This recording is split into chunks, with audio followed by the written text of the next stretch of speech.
Next time you go to the mall, stop and take a seat on a bench. Just sit there a while and observe the people around you.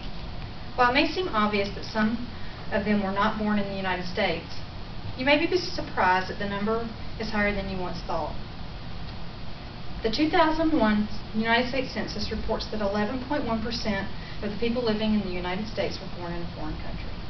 If you take time to stop and talk to some of these people, I'm sure you will find more similarities than differences.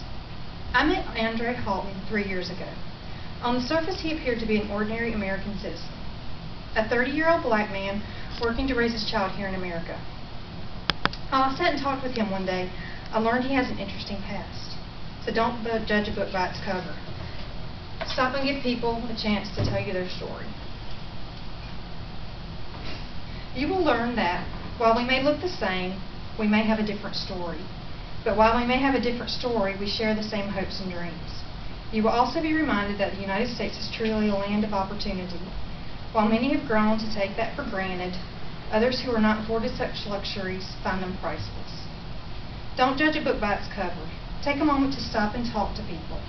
Give yourself the opportunity to grow as a person and help our citizens bond as a nation.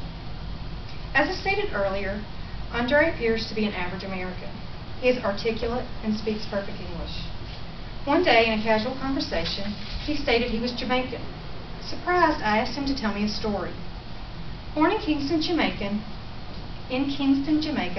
at the age of 3, his single mother left him to come to the United States. After being here a short while, she went back to Jamaica to get him. They went to the Bronx, New York to join 8 other people to live in a 2-bedroom apartment. While they left the slums of Kingston behind, they brought with them their traditions and their culture. Andre's family share the same hopes and dreams as the average American family. They came to the land of milk and honey looking for a better life, looking for the storybook ending, complete with the white picket fence. All they wanted was the ability to work hard and provide a safe environment for their children. Living in Jamaica, Andre would have been destined for a life of poverty. Dr. Jaslyn Salmon, the National Coordinator for the Poverty Eradication Program in Jamaica, reports that in 1992, 35.2% of Jamaicans lived below the poverty level.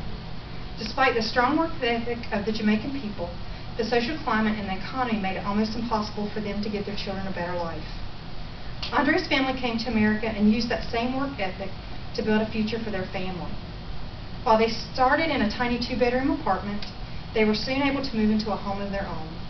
They made full use of the advantages the United States has to offer and have made great lives for themselves. In conclusion, would you have judged his book by its cover? Would you have thought that Andre was an American?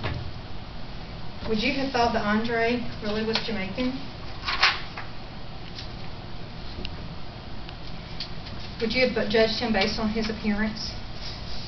By giving our people the opportunity to tell their immigration stories, this allows us to honor our differences, see our similarities, and take pride in our country.